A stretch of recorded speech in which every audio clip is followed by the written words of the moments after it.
আসল কথা হচ্ছে সরকারের যে স্বৈরতান্ত্রিক প্রবণতা, এটা বন্ধ করার জন্য কোন কোন জায়গায় আমাদের যেতে হবে। এটা বন্ধ করার জন্য আমাকে যে যেতে হবে সেটা হচ্ছে আমাদের সংবিধানে এমন বিধান রাখতে হবে যেন স্বৈরতান্ত্রিক প্রবণতা না আসে। যেমন এখন রাষ্ট্রকে বানানো হয়েছে একটা আমলাতান্ত্রিক রাষ্ট্র। নির্বাহী বিভাগ, নির্বাহী শব্দটা আবুল মনসুর আহমদ পছন্দ করতেন না। উনি বলতেন শাসন বিভাগ বললেই তো হয়তো। এই যে নির্বাহী কথা, উপজেলা নির্বাহী ম্যাজিস্ট্রেট বানাইছেন ইউএনও, আপনারা এই সংবিধান থেকে এই শব্দ নিয়েছেন।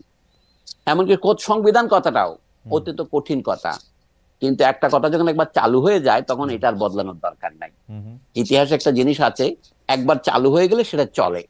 তো নির্বাহী বিভাগকে প্রধান করে যে সংবিধান লিখেছি তাতে একটু গোড়ায় আছে, আমরা জনগণের নির্বাচিত সরকার দ্বারা যদি পরিচালিত হতে চাই, নির্বাচন প্রধান প্রতিনিধি কারা? সংসদ, পার্লামেন্ট। তো সেটা কেন সংবিধানের পঞ্চম ভাগে গেল? অর্থাৎ এই সংবিধানের প্রবণতাই ছিল শুরু থেকে স্বৈরতান্ত্রিক। সবচেয়ে বড় স্বৈরতান্ত্রিক প্রবণতা হলো জনগণের নির্বাচিত প্রতিনিধির ক্ষেত্রে নির্বাচনটা বড় ব্যাপার নয়, যে দল তাকে মনোনীত করবে সেই দলই বড়। এইটাকে সংবিধানের সেই কুখ্যাত ৭০ ধারা। এটা করার জন্য তারা উদাহরণ দিয়েছে, পাকিস্তান আমলে হর্স ট্রেডিং হতো, অর্থাৎ নেতাদেরকে কেনা বেচা হতো। আপনি লক্ষ্য করেছেন ১৯৭১-এর গোড়ায় ৭০-এর নির্বাচনে জেতার পর ঢাকার তৎকালীন রেস কোর্স, পরবর্তীকালে যেটা সোহরাওয়ার্দী উদ্যান করেছে, সেখানে আওয়ামী লীগ থেকে নির্বাচিত সকল পাকিস্তান জাতীয় পরিষদ এবং প্রাদেশিক পরিষদের সদস্য, তখন দক্ষিণাঞ্চলের নির্বাচন হয়নি ওই যে ঝড়ের জন্য, প্রায় ৪০০-র চেয়ে কিছু বেশি সদস্য দাঁড়িয়ে শপথ নিয়েছিল, আমরা ৬ দফার প্রতি আমাদের অঙ্গীকার ভঙ্গ করব না। কি জন্য নিয়েছিল এটা? ওই সদস্যরা যদি পাকিস্তানিদের হাতে বিক্রি হয়ে যায়। সেজন্য শেখ মুজিব সাহেব সবাইকে শপথ করিয়েছেন, নিজেও শপথ করেছেন যে আমরা ৬ দফা বাস্তবায়িত করব। কারণ পাকিস্তান চাপ দিচ্ছিল আপনারা ৬ দফার ক্ষেত্রে ছাড় দেন, কারণ ওটা তো রেফারেন্ডাম ছিল। আমি এখনো বলছি সেই রেফারেন্ডাম থেকে অভিজ্ঞতা নেওয়ার জন্য যেন সদস্যরা আত্মবিক্রয় না করেন, সেই জন্য তিনি ৭০ ধারাটা যোগ করেছিলেন বলে তখন বলেছিলেন। পরের ফল বিষময় হয়েছে। অর্থাৎ যে এলাকার জনগণ আপনাকে নির্বাচিত করেছে তাদের নির্বাচন করাটা যেন কিছুই নয়। আপনার পার্টি যদি মনোনয়ন প্রত্যাহার করে অথবা আপনাকে পার্টি থেকে বহিষ্কার করে অথবা আপনি পদত্যাগ করে, তাহলে আপনার সদস্যপদ চলে গেল, তাহলে জনগণের ভোট দেওয়ার অধিকারটা রইল কোথায়? এই জন্য বলছি রাজনৈতিক দলগুলির মধ্যে সংস্কার করতে হবে। আমাদের বর্তমান সংবিধানের সবচেয়ে বড় দুর্বলতা হচ্ছে পলিটিক্যাল পার্টি বলে যে জিনিসটা আছে ওখানে, সেটার উপরে নিয়ন্ত্রণ নাই দেশের জনগণের।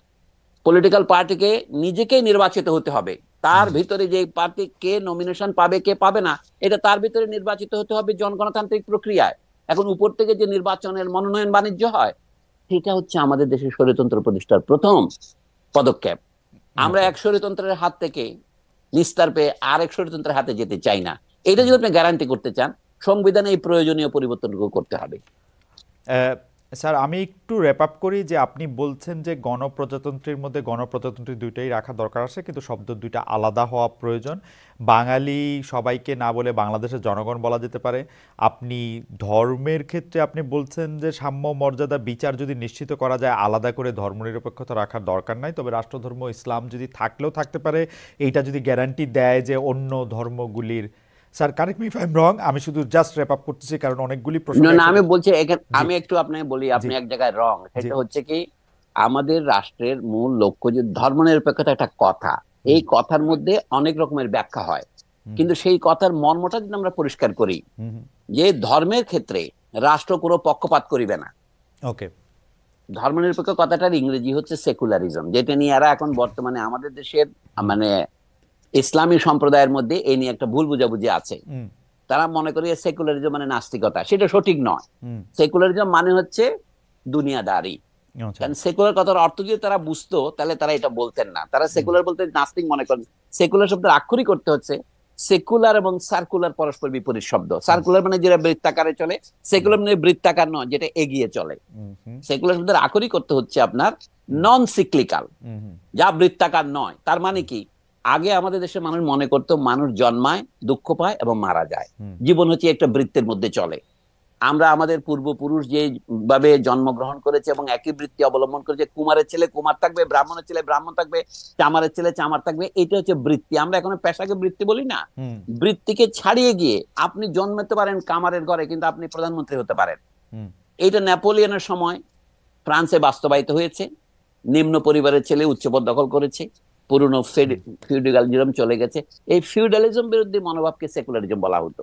কিন্তু এখন কে চোরানা আসনে ধর্মের কাহিনী। তা আমি এই জন্য বলি সেকুলার শব্দের অর্থ হচ্ছে দুনিয়াদারি। মুসলমানরা যখন প্রতিদিন যে আমরা প্রার্থনা করি, আমি এটা বহুবার টকশোতে বলেছি, রিপিট করা পছন্দ হয় না, তবু আপনাকে বলি, রাব্বানা আতিনা ফিদ দুনিয়া হাসনা ওয়া ফিল আখিরাতি হাসনা। মানে কি, হে প্রভু আমাদের, তুমি আমাদের দুনিয়াকে সুন্দর করে দাও এবং তুমি আমাদের পরকালকেও সুন্দর করে দাও। তাহলে রব্বানা আতিনা ফিদ দুনিয়া হাসনা, এটা হচ্ছে সেকুলারিজম। সেকুলারিজম মানে হচ্ছে চাষবাস করা, সেকুলারিজম মানে হচ্ছে জীবিকা অর্জনের কাজ করা। এই জন্য হাদিসে আছে আদ দুনিয়া মাজরাআতুল আখিরা, দুনিয়া হচ্ছে আখিরাতের শস্যক্ষেত্র। এই আখিরাতের শস্যক্ষেত্রটা হচ্ছে সেকুলারিজম। চাষবাস করাটা সেকুলার কাজ। এই যে আপনি বললেন না কথা বিক্রি করে খান, এটা তো সেকুলারিজম। আপনি কি এটা বন্ধ করবেন? স্যার আমি খালেদ মাহমুদ, খালেদ মহিউদ্দিন যে ডয়েশ লেভেলে ছাড়া ঠিকানা আসছে, এটা হচ্ছে সেকুলারিজম। এটা আপনার পেশা। স্যার মুসলমানদের যে অধঃপতন হচ্ছে, এটা হচ্ছে কি তারা সেকুলার কাজে পিছিয়ে পড়ছে।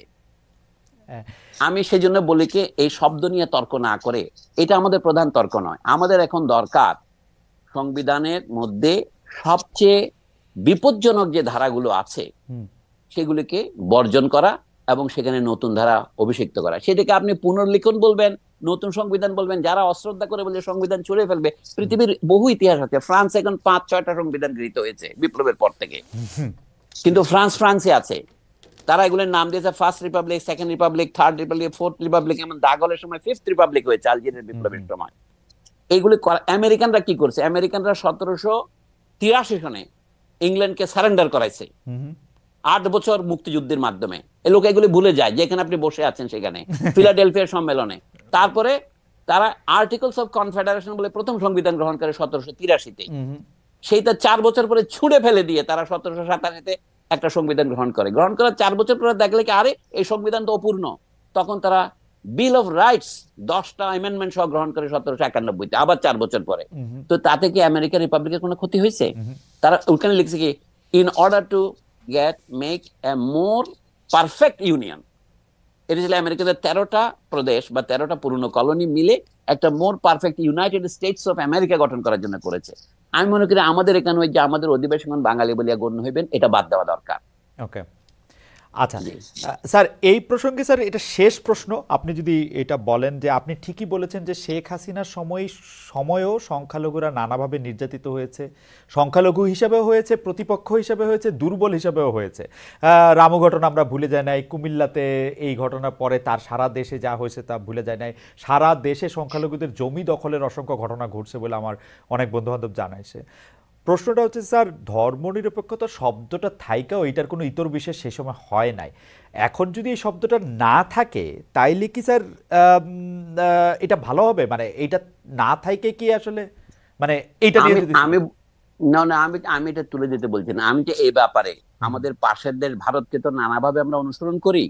সেখান থেকে আমরা পেঁয়াজ আমদানি করি, আলু আমদানি করি, এমনকি গরু আমদানি করতাম, এবং তাদের থেকে নানা রকমের কলকবজা আমরা আমদানি করি, সেগুলির মূল্য, এমনকি আদানির বিদ্যুৎ আমদানি করি, তাই না? তো ভারত থেকে সেকুলারিজম কথাটা আমদানি তো করতেই পারেন আপনি। ভারতে মুসলমানরা কেন সেকুলারিজম চায়?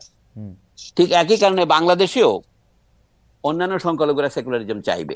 এখানে অর্থাৎ আপনার শব্দ নিয়ে তর্ক না করে আমি অর্থের দিকে আপনাকে মনোযোগ দিতে আকর্ষণ করছি। আমি যে কোনো দেশেই মার্কিন যুক্তরাষ্ট্রের সংবিধানে যে কথা আমি উল্লেখ করলাম, বিল অফ রাইটস এর 1 নম্বর যে অ্যামেন্ডমেন্ট, তাতে কি লেখা আছে? বলা হচ্ছে রাষ্ট্র, ওখানে বলা আছে দি কংগ্রেস, তাদের তো আইনসভাই সর্বপ্রধান, ওরা আইন প্রণয়ন করে, ওরাই এক্সিকিউটিভকে বৈধতা দেয়, ওরাই জুডিশিয়ারিকে আপনার কি বলে অনুমোদন দেয়। তো সেই ওরা বলছে যে তারা কোনো চার্জ প্রতিষ্ঠা করবে না। তখন আমেরিকার 30-35টা খ্রিস্টানদের ধারা উপধারা ছিল, রাষ্ট্র ওগুলো কোনো পক্ষ নেবে না। তবে সকলের ধর্ম পালনের স্বাধীনতার গ্যারান্টি কংগ্রেস দেবে। ওকে, এটাকে আমেরিকানরা বলে না বাক স্বাধীনতা, মত প্রকাশের স্বাধীনতা, সবই এক ধারাতে আছে। এই জন্য কত বলে my first amendment rights. First amendment রাইটের মধ্যে ধর্মীয় স্বাধীনতাও আছে। আমি যে বাংলাদেশের কথাটাকে আমি রিফ্রেশ করতে বলছি, যে বাংলাদেশের সকল ধর্মের স্বাধীনভাবে ধর্ম পালনের গ্যারান্টি দেওয়া হবে। এটা হচ্ছে রাষ্ট্রের দায়িত্ব। এটাকে যদি আপনি ধর্মনিরপেক্ষতা না বলতে চান, না বলেন, কিছু আসা যায় না। মানে শব্দটার মানে বাংলা সিমেন্টিক্সটার দিকে না দেখে স্যার এটা না, অর্থ। শুধু তাই নয়, বাংলাদেশের শতকরা 90 জন লোক যেহেতু মুসলমান বলে দাবি করে, হুম তো তারা যদি বলে কি ইসলাম এখানে ধর্মসমূহের মধ্যে 1 নম্বর, হুম তাহলে আপনি তাকে বেশি একটা বাধা দিতে পারবেন না। এটা বাংলাদেশের মুসলিম মেজরিটি স্টেট বলতেছে না, হুম হুম সেই কথাটাকে যদি ইসলামকে রাষ্ট্রধর্ম কথাটা একটা গুরুত্বপূর্ণ হুম শব্দ, জেনারেল এরশাদ তার রাজনৈতিক স্বার্থ আদায়ের জন্য করেছিলেন, হুম এটা আমি বলবো দরকার ছিল না। ওকে কিন্তু একবার যখন উনি দিয়েছেন, আপনি যখন এখানে তুলতে যান, এখন বাংলাদেশের লোকজন এটাকে ভুল বুঝবে। যেমন ধরেন ওই যে একটা প্রভাত মুখোপাধ্যায়ের বিখ্যাত গল্প আছে না, হুম হুম গ্রামের 2 জন মাস্টারের মধ্যে কে বেশি ইংরেজি জানে, রাইট এটা নিয়ে একটা 2 গ্রামের মধ্যে একটা দ্বন্দ্ব দাঙ্গা লেগে গিয়েছিল। তো হ্যাঁ হ্যাঁ একজন বলছে আই ডো নট নো মানে কি বলো, তো একজন বলে আরে এর মানে তো সোজা, এটা সহজ, আমি জানি না। তখন বলে দেখো ভদ্রলোক জানে না। তো বাংলাদেশে আপনি ধর্মনিরপেক্ষতা নিয়ে আলোচনা করার জন্য আমাকে যদি ফাঁসাতে চান, আমি আপনার ফাঁদে পা দেবো না। না স্যার, বরং যারা ফাঁদে পা দিচ্ছে বা ফাঁদে পা দিচ্ছে না ওইভাবে দেখা তো একরকম,